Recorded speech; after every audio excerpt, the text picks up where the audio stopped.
উত্তর হচ্ছে একটা, নবী সাল্লাল্লাহু আলাইহি ওয়াসাল্লাম শেষ নবী হয়েছেন বনু ইসমাইলের বংশধর থেকে। বনু ইসমাইল মানে ইসমাইল আলাইহিস সালামের বংশধর থেকে মুহাম্মদ সাল্লাল্লাহু আলাইহি ওয়াসাল্লামের জন্ম হয়েছে। আর তারা হিংসা করেছে কেন? কারণ বনু ইসরাইলের মধ্যে কেন শেষ নবী আসে নাই, এই কারণে তারা স্বীকার করে নাই। আল্লাহ সূরা বাকারায় বলছেন, ইয়ারিফুনাহু কামা ইয়ারিফুনা আবনাহুম, তারা নবীকে চিনে যেমন করে বাবা সন্তানকে চিনে। বলেন সুবহানাল্লাহ। এখন কথা শোনেন, ওখানে তিনটা গোত্র ছিল, ইহুদি গোত্র। কয়টা? তিনটা। একটার নাম বনু নজির। কি নাম? বনু নজির। এই বনু নজিরকে নবী সাল্লাল্লাহু আলাইহি ওয়াসাল্লাম যুদ্ধ করে তাড়িয়ে দিয়েছেন। এই যুদ্ধের কথা আছে সূরা হাশরের মধ্যে। কোন সূরায়? সূরা হাশর। 2 নম্বর ছিল বনু কাইনুকা। কি নাম? বনু কাইনুকা। এদেরকেও বিতাড়িত করা হয়েছে। আর 3 নম্বর ছিল বনু কুরাইজা। কি নাম?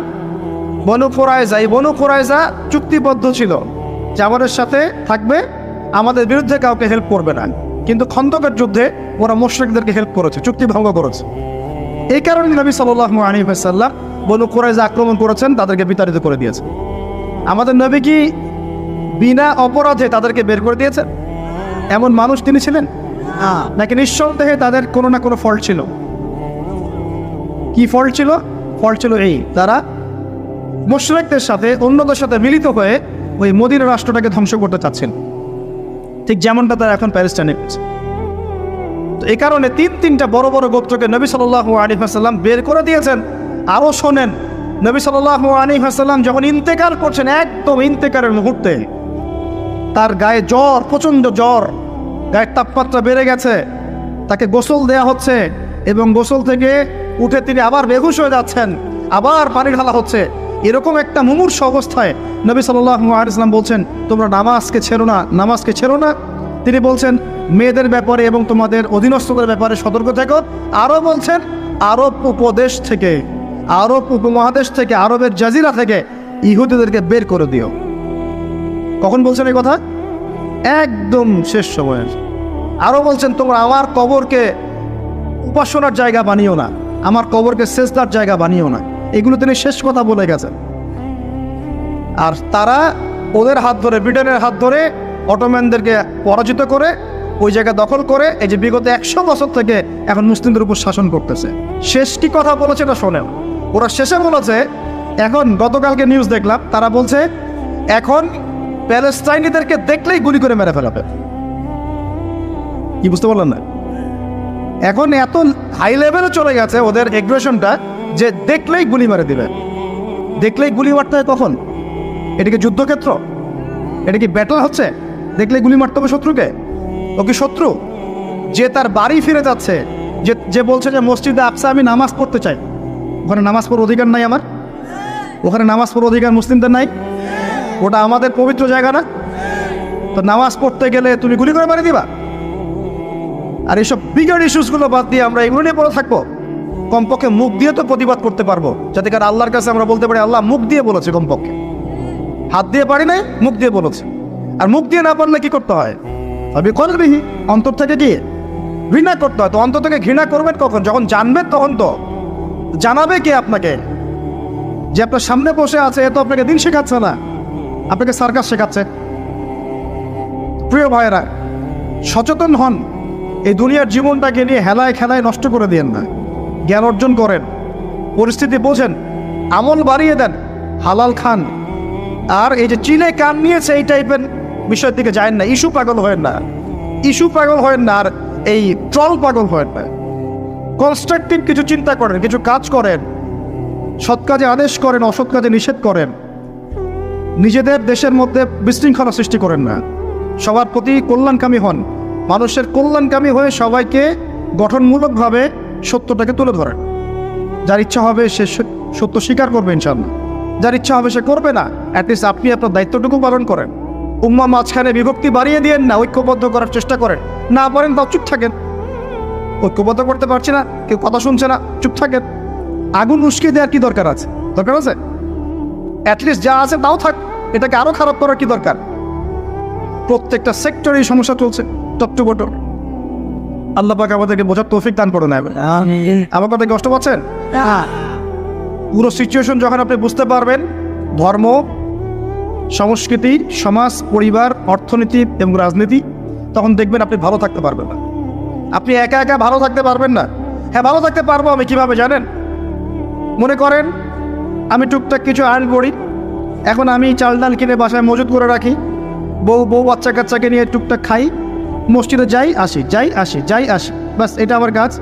ঠিক আছে, কারোর সাথে কথাও বলি না, কারোর সাথে এভাবে মিশিও না, আমি কারো ডানেও নেই বামেও নাই, ওখানেও হ্যাঁ এখানেও হ্যাঁ, ওখানেও না এখানেও না, মানে তালগোল পাকানো। আপনি ভালো থাকতে পারবেন, রিল্যাক্স, একদম ভালো। কি দরকার এসব বলার, কি দরকার শোনার, কি দরকার ভাবার? আছি তো, চলছে, চলুক। এভাবে চলতে থাকলে একদিন দেখবেন ফিতনা আপনার দরজার সামনে হাজির হয়েছে। একদিন না একদিন দেখবেন আপনিও ভালো থাকতে পারবেন, ফিতনা আপনার দরজার সামনে চলে আসবে। দেখবেন খুব ভালো ছিলেন, কিন্তু দেখবেন আপনার মেয়েটাকে বাইরের কেউ নিয়ে চলে গেছে। হচ্ছে না এমন?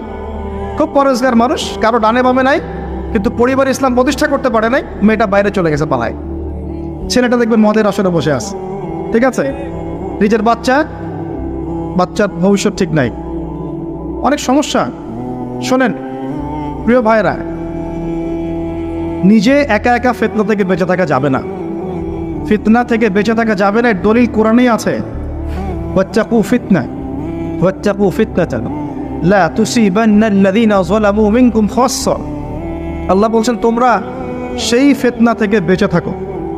আল্লাহর কথা শোনেন, আল্লাহ পাক বলছেন তোমরা সেই ফিতনা থেকে বেঁচে থাকো, যে ফিতনা শুধু জালেমদের উপর খাস করে আসবে না, মানে সবার উপরেই আসবে। বলেন তো, সুদের ফিতনা সবার উপরে আসে নাই? এই যে এক সময়ে ঘুষটা খুব অপরাধ মনে করা হতো, যে ঘুষ ছি, মানুষ দেখলে কি জানলে কি বলবে। আস্তে আস্তে ইউজ টু হয়ে গেলাম, এখন স্বাভাবিক হয়ে যাচ্ছে দিন দিন। হ্যাঁ, নেওয়াই লাগে। এখন ফতোয়া জিজ্ঞাসা করতেছে যে আমার যোগ্যতা ছিল আর এক ভাইয়ের যোগ্যতা ছিল না, তো এখন যদি আমি আমার যোগ্যতা বলে চাকরিটা পাওয়ার জন্য একটু ঘুষ দেই, জায়েজ হবে কি না? তখন আবার ফতোয়া দিয়েছে হ্যাঁ জায়েজ হতে পারে। এই জায়গায় চলে আসছি আমরা, এখন ইউজ টু হয়ে গেছে। আগে একটা ছিল যে ধর্ষণ, অল্প কিছু হলে মানুষের মধ্যে একটা এগ্রেশন কাজ করতো, মানুষ বিচার চাইতো, মানুষ আন্দোলন করতো, অনেক কিছু করতো। আস্তে আস্তে ইউজ টু, হ্যাঁ হয়, দেশে 10-20টা হয় প্রতিদিন। আগে ছিল একজন ব্যক্তি যদি চুরি করতো খুব চক্ষু লজ্জা, চুরি করেছে কেউ জানলে কি হয়ে যাবে। এখন কোনো সমস্যা নাই, সবাই তো করতেইছে, সবাই তো চুরি চামারি করে, আমি করলে কি সমস্যা? আগে ব্যবসা করতো মানুষ, মাপে কম দিলে একটু চক্ষু লজ্জা কাজ করতো, যে কেউ দেখে ফেললে জেনে ফেললে কি হবে না হবে। এখন সবাই করে, আমিও করি, মানে যে সবাই করে আমিও করি, আস্তে আস্তে সব ইউজ টু করে ফেলা হয়েছে। প্রথম প্যালেস্টাইন ইস্যুগুলো নিয়ে মানুষ খুব উদ্বেগ ছিল, হ্যাঁ ওটা আমাদের জায়গা, এটা আমাদের ফেরাতে হবে, ফেরানোর চেষ্টা করতে হবে, ইত্যাদি ইত্যাদি। আস্তে আস্তে আচ্ছা ঠিক আছে, আস্তে আস্তে হ্যাঁ ঠিক আছে, ইউজ টু, ওদেরই তো, ওরা শক্তিশালী, আমরা দুর্বল, এরকম হচ্ছে। আস্তে আস্তে এই যে অবস্থা, এতে করে শুধু এক শ্রেণীর মানুষ এফেক্টেড হবে না, পুরো উম্মার সবাই এফেক্টেড হবে। আস্তে আস্তে এই সমস্যাগুলোর ফলাফল আপনার আমার বাসার দরজায় যদি না আসছে, নাম বদলে ফেলবো ইনশাআল্লাহ। সবার দরজায় এই ফিতনাগুলো আসবে।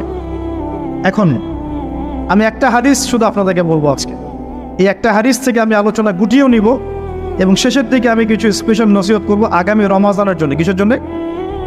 মনে আছে রমজানের কথা?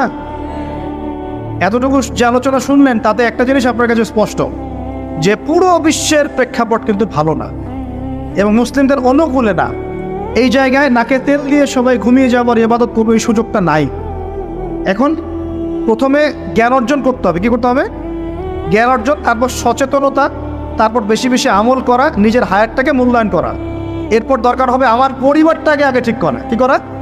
আগে পরিবার ঠিক করা, নিজের পরিবারের জিম্মাদারি আগে, তারপরে আমার রিজিকের সোর্সটাকে হালাল করে তোলা।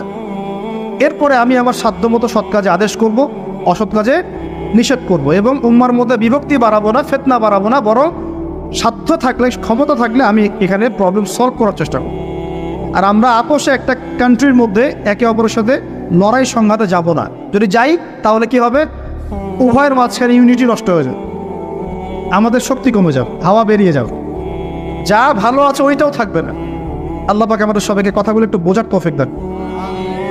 সর্বপ্রথম আল্লাহর কাছে দোয়া করি, আল্লাহ পাক যেন আমাদের সবাইকে জানা অনুযায়ী আমল করার তৌফিক দান করেন, এবং আমি যা বলছি তার উপর আগে আমাকে আমল করার তৌফিক দান করেন। এবং আপনাদের মধ্যে যারা বুদ্ধিদীপ্ত মানুষ তাদের কলবের মধ্যে কথাগুলো আল্লাহ পাক পৌঁছে দেন। একজন মানুষও যদি পুরো বিষয়গুলো বুঝতে পারে এবং তার দ্বারা যদি আগামীতে কোনো খেদমত হয়, আমি সফলের চান, আমরা সফল। আমরা প্রত্যেকটা জায়গায় যদি একটা করে দিনের মার্কাজ প্রতিষ্ঠান গড়ে তুলি, প্রত্যেক জেলায় যদি একটা করেও এমন আলেম তৈরি হয়, একজন করেও, যে কুরআন সুন্নাহর জ্ঞানকে দিয়ে ওয়ার্ল্ডকে চ্যালেঞ্জ করতে পারে, আমরা সফলের চান। এটাই যথেষ্ট। একজন। ইমাম বুখারী রাহিমাহুল্লাহ এর উস্তাদ বলতেন যে আমার এই দার্সের মধ্যে যদি এমন একজন ব্যক্তি বের হয় যে নবীর হাদিসগুলোকে মানে সহি জয়ীফ জাল এগুলোকে বাছাই করে সহিগুলোকে আলাদা করে ফেলবে, হ্যাঁ, আমার আজকের দার্স সফল। ইমাম বুখারী রাহিমাহুল্লাহর কলবে কলিজায় এই কথাটা এত দাগ কেটেছিল যে তিনি পরবর্তীতে সেই ছাত্র হয়ে দেখিয়েছে। একজনই যথেষ্ট, ভালো নেতা একজন যথেষ্ট, তাই না? উমর রাদিয়াল্লাহু আনহু কয়জন ছিলেন? একজন না দুজন? আবু বকর কয়জন হয়েছে? ওসমান কয়জন হয়েছে? আলী ইবনে আবি তালেব কয়জন? একজন যথেষ্ট।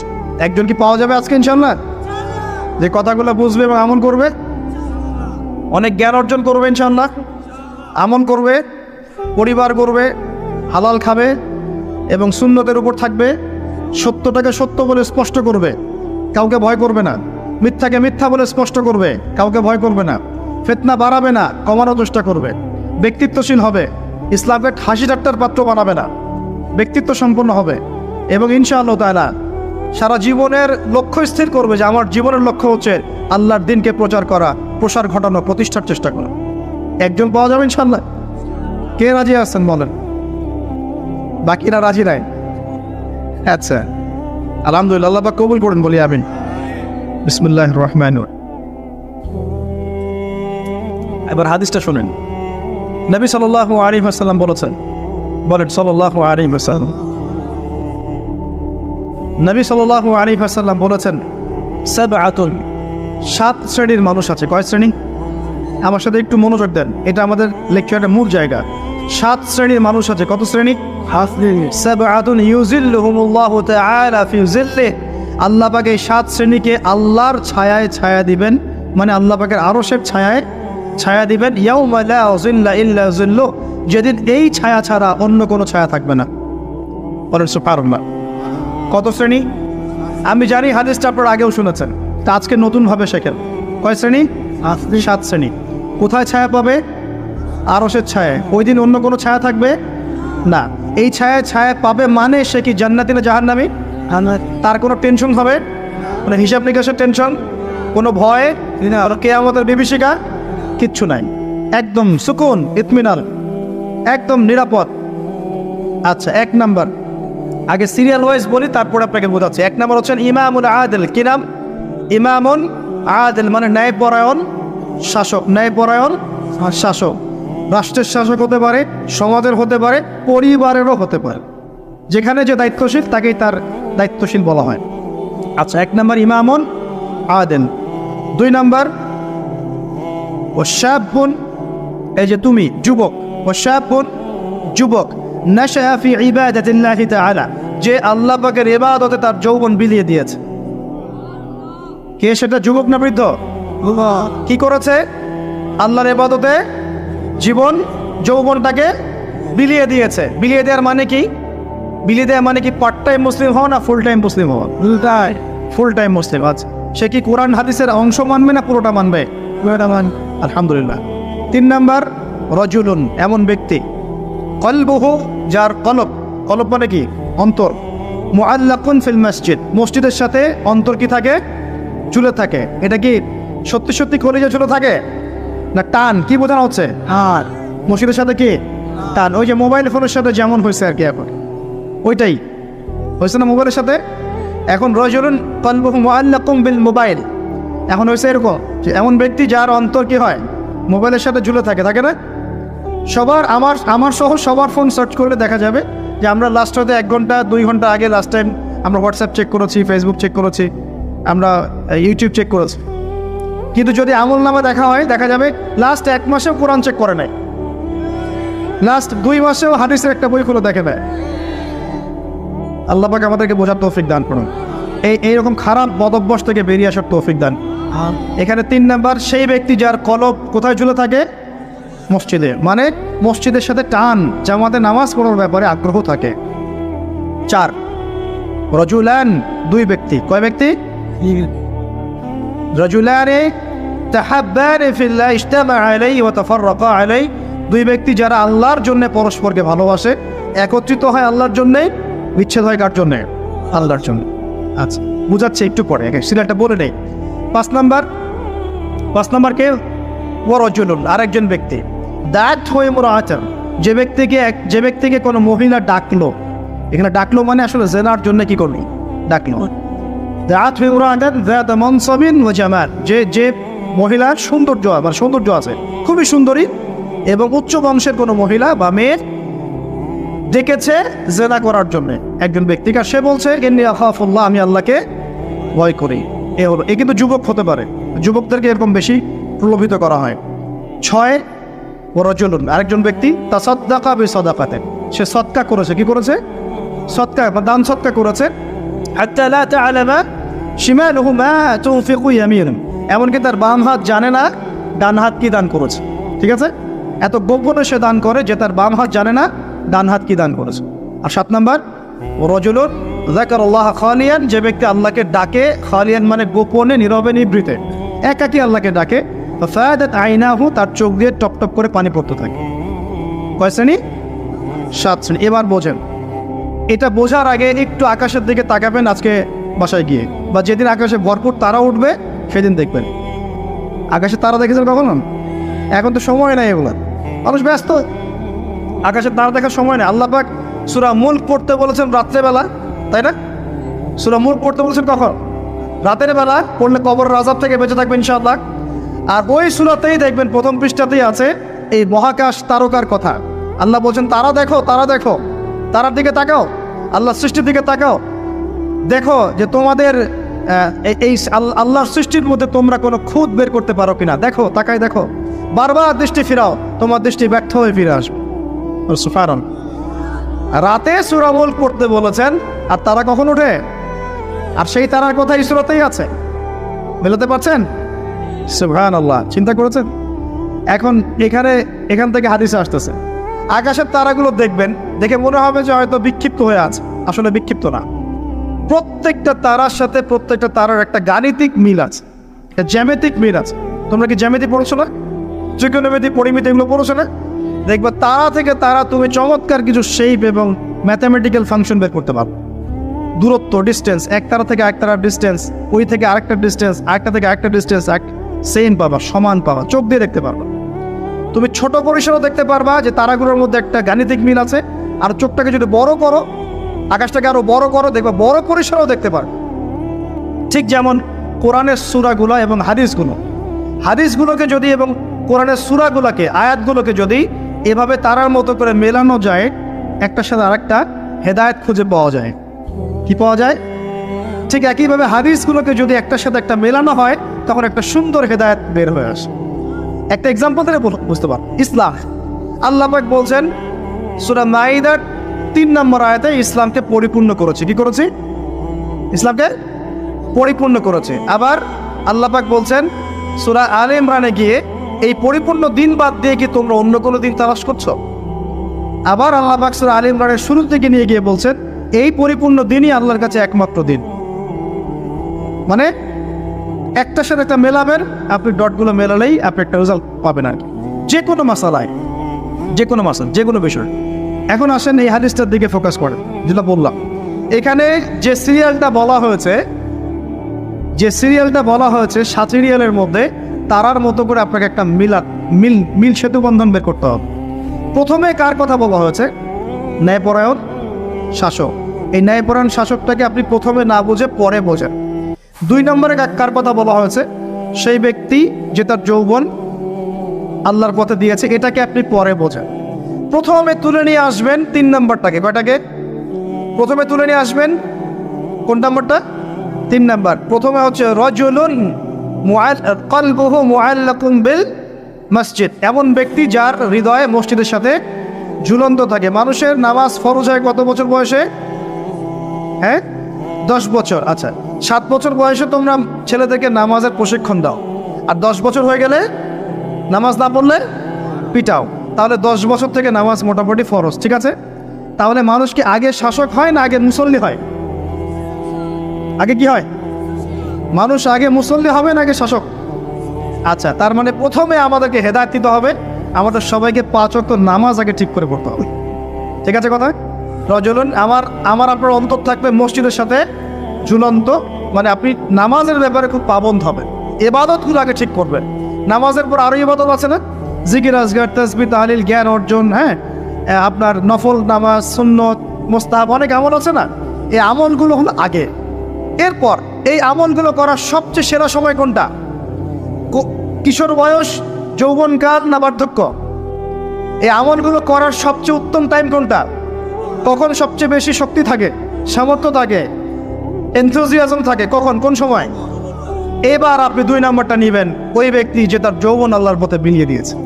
বুঝতে পারছেন? এবার ধরতে পারছেন? এখন ইবাদত করার সবচেয়ে সেরা মৌসুম কোনটা? যৌবনকাল।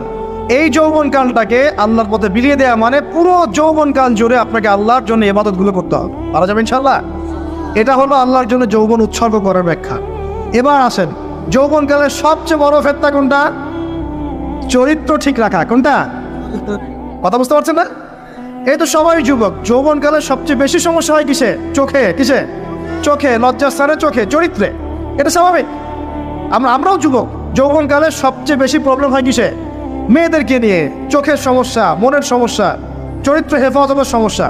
এই কারণে আপনি এখন এই 7টার মধ্যে এটাকে নেবেন, সেই ব্যক্তি আরশের ছায়া ছায়া পাবে যাকে কোনো মেয়ে ডেকেছে জেনার জন্য, সে বলেছে আমি আল্লাহকে কি করি? ভয় করি। তার মানে আগে ইবাদত ঠিক করবেন, তারপরে যৌবনকাল আল্লাহর পথে ইবাদত করে কাটাবেন, আর এই যৌবনে সবচেয়ে বেশি কেয়ারফুল থাকবেন চরিত্র হেফাজতের ব্যাপার। আরিস বুঝতে পারছেন? আচ্ছা, এবার আসেন, এখন এই চরিত্র হেফাজত করার সবচেয়ে সেরা পদ্ধতি কি? বিবাহ শাদী না? চরিত্র হেফাজত করার সবচেয়ে সেরা পদ্ধতি কি? কারণ মানুষের যৌন চাহিদা আছে, ভালোবাসার প্রয়োজন আছে, আর স্ত্রীর দরকার আছে। মানুষের মধ্যে সবচেয়ে বেশি আকর্ষণ দেওয়া হয়েছে কার প্রতি? নারীর প্রতি। অতএব একজন পুত পবিত্র নেককার মেয়ে আমি চাই, চাই কিনা? আমরা সবাই চাই। এখন এ কারণে এই হাদিসের মধ্যে এটা নেবেন, ওই 2জন মানুষ, কোন 2জন? 2জন ছেলে ছেলেও হতে পারে, 2 মেয়েও হতে পারে, আবার ছেলে মেয়েও হতে পারে, যারা একে অপরকে ভালোবাসে। কার জন্যে? মানে পবিত্র ভালোবাসা, অপবিত্র জেনা নয়, পবিত্র ভালোবাসা, এবং মিলিত হয় আল্লাহর জন্যে, বিচ্ছেদ ঘটে কার জন্যে? আল্লাহর জন্যে। আপনি স্ত্রীকে বাসায় গিয়ে তার সাথে মহব্বত করছেন, আল্লাহর জন্য মিলিত হচ্ছেন, তাই না? আবার যখন আপনি দিনের জন্য বা দিনের কোনো কাজে বা ভালো কোনো কাজে রিজিকের সন্ধানে বের হয়ে যাচ্ছেন, আল্লাহর জন্য ছেড়ে চলে আসছেন, তাই না? তো এই যে দেখেন, চরিত্র হেফাজত করার কথা যেমন এখানে আছে হাদিসে, আবার এটাও আছে চরিত্র কিভাবে হেফাজত করবেন? পবিত্র ভালোবাসার মধ্য দিয়ে। আল্লাহ পাক তৌফিক দান। তো পবিত্র ভালোবাসা কোথায় পাবেন? বিবাহ শাদী। এরপর কি লাগে? এরপর লাগে আমাদের অর্থনীতি। কি লাগে? অর্থনীতি লাগে না? এখানে আছে অর্থনীতির বিষয়। শোনেন, রাজুলুন তাসাদ্দাকা বিসাদাকাতিন, এক ব্যক্তি সদকা করেছে, এত গোপনে যে বাম হাত জানে না ডান হাত কি সদকা করেছে। এখানে অর্থনীতির বিষয় নাই। ইসলামিক অর্থনীতির মূল বিষয় হচ্ছে দান, সাদাকা, যাকাত, ব্যবসা, এগুলা। ইসলামিক অর্থনীতির মূল কি? দান, সাদাকা, বিজনেস, ব্যবসা এবং যাকাত। আরও কিছু বিষয় আছে কিন্তু এগুলো মৌলিক। এর বিপরীতে বর্তমান বিশ্বজুড়ে চলমান হারাম অর্থনীতির মূল ভিত্তি হচ্ছে সুদ বা রিবা।